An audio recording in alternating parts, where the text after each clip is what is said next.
Sombré, bonjour. Bonjour. Vous êtes le chef d'orchestre de l'harmonie du conservatoire à rayonnement régional du Grand Avignon. Bonjour. Ah, bravo. En fait, il faut dire CRR, ça va plus vite. Voilà. Conservatoire rayonnement régional. En fait, il y a beaucoup de confusion. Les gens appellent cet orchestre aussi, parce qu'on l'appelait comme ça avant, orchestre à vent, parce que ce sont que des vents. Mais c'est pas que des vents, c'est aussi des vents et des percussions. Et je trouve que le mot harmonie est plus juste. Voilà. D'où est venu ce nom? Qui a trouvé ce nom? C'est vous? Non, non, je n'ai que 51 ans. Je pense que ce nom existe depuis au moins plus de 200 ans. Donc, Alors vous êtes à Cheval Passion avec votre orchestre, vous êtes chef d'orchestre, on vous connaît aussi en tant que corps solo à l'orchestre régional Avignon-Provence et aujourd'hui c'est un peu nouveau aussi pour vous d'être à Cheval Passion dans un véritable spectacle équestre. J'imagine que c'est quelque chose de relativement innovant pour vous. Ça change complètement de la casquette d'instrumentiste. Alors j'en ai 3 de casquettes en fait. J'ai celle du pédagogue, parce que j'enseigne le corps au CRR du Grand Avignon. Ça c'est mon poste qui me tient le plus à cœur. Après je disais il y a quelques jours que l'orchestre d'harmonie c'est un peu mon kérosène. Quand on n'a pas la morale, un petit coup d'harmonie et ça repart. Et puis l'orchestre d'Avignon, j'y suis depuis plus de 33 ans comme corps solo. Mais le fait de venir à Cheval Passion, moi l'année passée j'ai eu la chance de faire les prémices avec Patrick Pouget, notre directeur qui dirigeait l'orchestre symphonique. C'était vraiment déjà un moment fort. Et puis quand il m'a proposé de diriger l'harmonie pendant 7 soirs, avec une présence à peu près de 55 à 65 musiciens tous les soirs, c'est fabuleux. Et puis quand on voit la qualité des cavaliers, des chevaux, la beauté des chevaux, tout ça c'est sublime quoi. Alors vous dites, quand on regarde la beauté des cavaliers, le sublime des chevaux, etc., mais vous êtes quand même dos à la scène, donc comment vous le ressentez? Moi je les vois passer, parce qu'en fait quand ils rentrent dans le carrousel, je les vois tous. Et j'ai parlé des cavaliers, j'ai parlé aussi des chevaux, mais sans oublier la garde républicaine, ils sont fabuleux quoi. Eux, c'est des militaires, mais d'une précision, d'une qualité, même d'une beauté, parce qu'ils ont des tenues d'apparat magnifiques. Et donc je les vois tous passer. Et même à un moment donné, je vois passer les taureaux et les vaches italiennes. Et je peux vous dire que je me tiens un peu à l'écart, j'emmène pas large, parce que j'ai pas envie de me prendre un coup de corne ou je sais pas, de me faire éjecter de mon podium. Mais bon, ceci dit, on n'est pas là, moi je suis pas là pour voir, je suis là pour donner un petit côté musical, donner une ambiance, en essayant de trouver des morceaux qui accompagnent bien ce qui se passe, que ce soit dans le côté pastoral ou dans le côté, précision, voltige avec la garde républicaine. Et c'est un challenge, et puis c'est une prouesse aussi d'être là tous les soirs. Je remercie beaucoup mes élèves, certains, la plupart d'entre eux ont soit collège, soit lycée le lendemain matin à 8h. Donc on finit tous les jours à minuit, donc vous imaginez un petit peu, comme des pros, quoi, et sans râler. C'est ça qui donne cette énergie-là. Vous parlez de... c'est vrai que quand on vous voit en tant qu'artiste dans le cadre de l'orchestre régional Avignon-Provence, vous êtes donc à la fosse. Donc là, vous sentez la musique, mais vous ne voyez rien parce qu'on ne vous voit pas, malheureusement. Et là, vous voyez donc tous les artistes qui arrivent les uns après les autres. C'est même majestueux aussi parce que...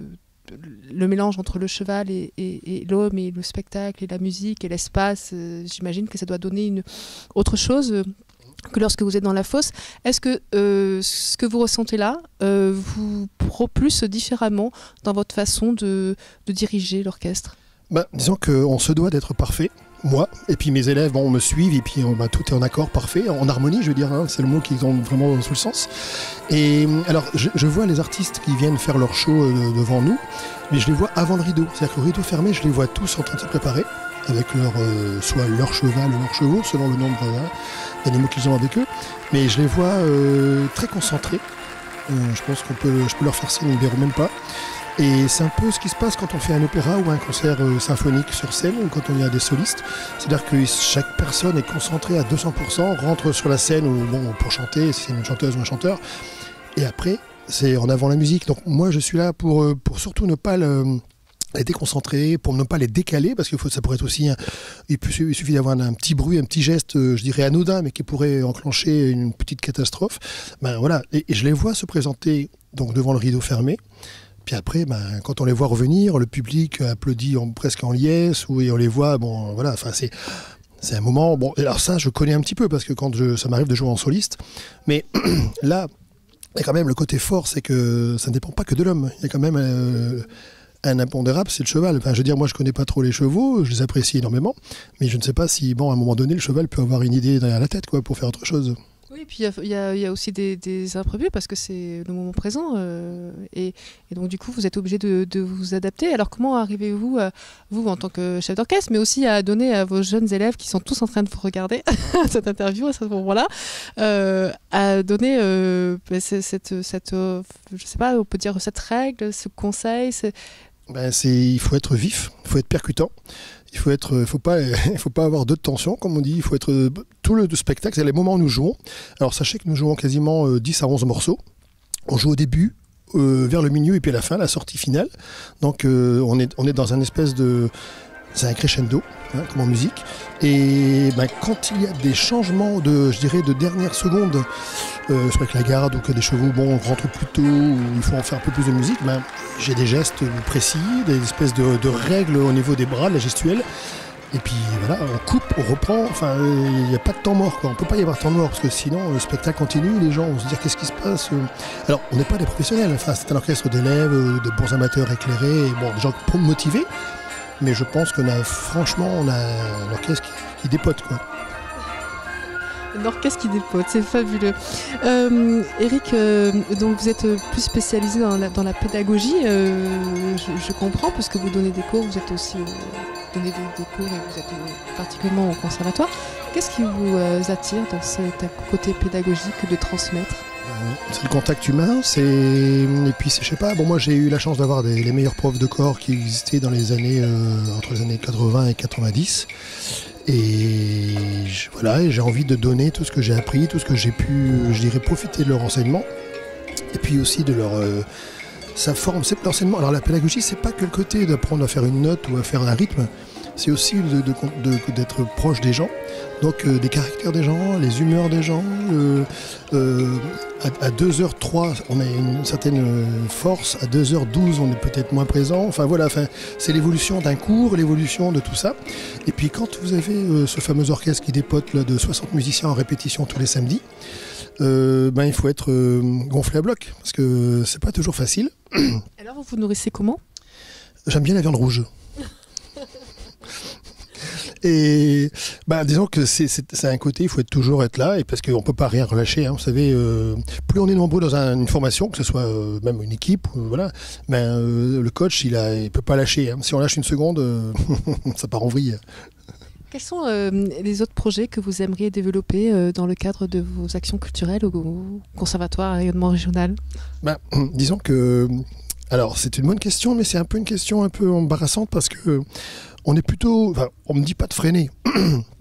Parce que je suis quelqu'un qui a 3000 idées à la seconde. Donc on me sollicite beaucoup, parce qu'on est toujours prêt, que ce soit le casse de corps, que ce soit l'harmonie ou tout ça. Mais non, on a des projets bien précis pour l'harmonie. Il y a 2 voyages qui me tiennent à cœur, que je vais essayer de les mettre en exécution. On devrait aller au Maroc, j'espère. Ça devrait être quelque chose qui devrait se faire. Et puis nous sommes allés à La Réunion au mois d'avril dernier. On a fait 5 concerts sur l'île de La Réunion, c'était magnifique. Et j'ai pris un contact pour éventuellement aller un peu plus bas que l'île de La Réunion. Ce serait l'Afrique du Sud. Bon, c'est pas simple parce que c'est... Voilà. Et puis par les temps qui courent en ce moment avec tout ce qui se passe au niveau de l'actualité, c'est pas simple non plus. Mais voilà. Puis on va surtout sortir un CD d'ici 15 jours, 3 semaines. Nous avons fait notre 2e CD. Donc voilà. Et en gros, on fait 10 à 15 concerts par an. Donc ça occupe pas mal, plus tout le reste. Alors lorsque vous partez sur des pays étrangers, quel est le but de ces actions ? C'est pour partager cette pédagogie, pour montrer ce que l'on peut faire à travers la musique, par exemple, puisque en l'occurrence c'est la musique dont on parle, l'éducation importante, une éducation forte pour préparer justement la personne qui devient un adulte à travers cette éducation-là. Il y a plusieurs aspects. Il y a le côté aussi, il y a l'échange culturel. Parce qu'on a quand même un mode de vie, nous sommes quand même dans une musique occidentale. Et bon là, si on devait aller au Maroc, c'est pour faire un échange. Parce que je dirais, moi, je viens recevoir aussi des jeunes Marocains d'un conservatoire ou de musique militaire, parce que je sais que ça se pratique quand même pas mal au Maroc. Et puis c'est pour mélanger nos cultures. nos cultures, nos façons de concevoir la musique. Par exemple, moi j'ai vu des musiciens marocains il y a quelques années. Nous on le fait pas parce que nous on a des chaises, on a des pupitres. J'en ai vu une vingtaine qui étaient assis, même le sol, sur des tapis. Enfin voilà, et voilà, c'est une autre conception. Et puis je pense qu'il y a des choses à faire parce que voilà, on doit pouvoir mélanger les genres, les styles. Alors comment on est vu nous de l'extérieur? Ils nous respectent beaucoup. Hein. Ils ont, je vois que... Ce que je veux dire par là, Eric, je me suis mal exprimée.